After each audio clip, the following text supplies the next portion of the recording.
Hey, my name's Darcy. I work with Minuscule Games, and today I'm going to show you a game, Minuscule, that is good for both educators and parents in that it teaches the number line. Minuscule is a really simple, easy game, and it's actually going to be free for USD 428 employees till we run out of copies. But Minuscule has a simple rule book. This is all you get for the rule book, and here's what you get. You get these nice, attractive pieces. If you know anything about the Minuscule show, great. If not, they're bugs. They're clean, easy to see, easy to differentiate. And here's your number line. So you have 1, 2, 3, 4, 5, 6, and 7. And your bugs get placed on the spots, like so. And what happens in this game is each player gets a card. Actually, you get 2 cards, and these are like your secret agent bugs. These are the 2 bugs you're trying to have finish with the most points. So ideally, I'd like the bee and the snail to finish first and second.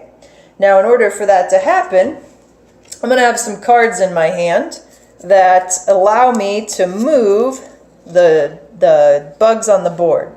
So this would move the snail plus or minus 1. Now remember, I'm the snail. So if my snail's on 6, I would want to move him up a spot. And anytime I move one up, I replace the card before it with the insect that was on it. Okay, now this card has a nut on it. It has the big walnut, which matches 6. Now with this card, I could move plus 3. I can't move minus 3. So with this one, I would be moving 6, and this would just go 1, but I would add 3 to 6. So I would be moving that one backwards. Now if that were my creature that I had a card on, I might not want to play that one right away, but there's also an element of politics. And maybe if I can dupe someone into thinking I'm an insect, I'm not, I got a little bit of an advantage. Okay, now this one moves the fly plus or minus 1. Now, I'm not the fly, so let's take a look at where the fly's at on this board. The fly's in 7th place. That's a pretty simple idea. He goes minus 1 into 6th place. Now, if I straighten this out, it'd look a little more like a number line. It's up to you how you want to do that. Here, I got the block, and that's going to move him back, putting the bee in first. Good for me. And then he moves one more spot, because this is minus 2, and the grasshopper moves forward. So some nice advantages of this game. It's short, it plays quickly. That means it holds attention span for kids or adults. It's easy to learn, it's not intimidating, and it does have the number line dynamics of either plussing cards, minusing cards, or having the ability to choose either.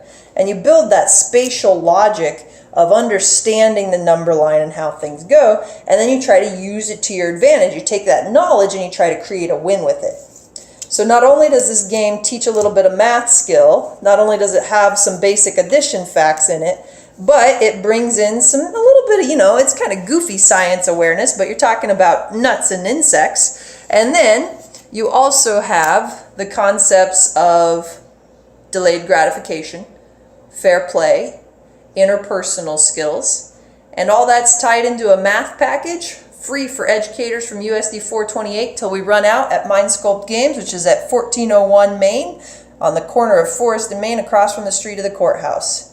Good excuse to come in and see what else we have for the Christmas season. Great game. Minuscule Games is where games build brains, and Minuscule, or Minuscule, is a good addition game that can be an addition to your game library and easily teach the number line to your kids, your students, or just be a fun game to pick up on a light adult night.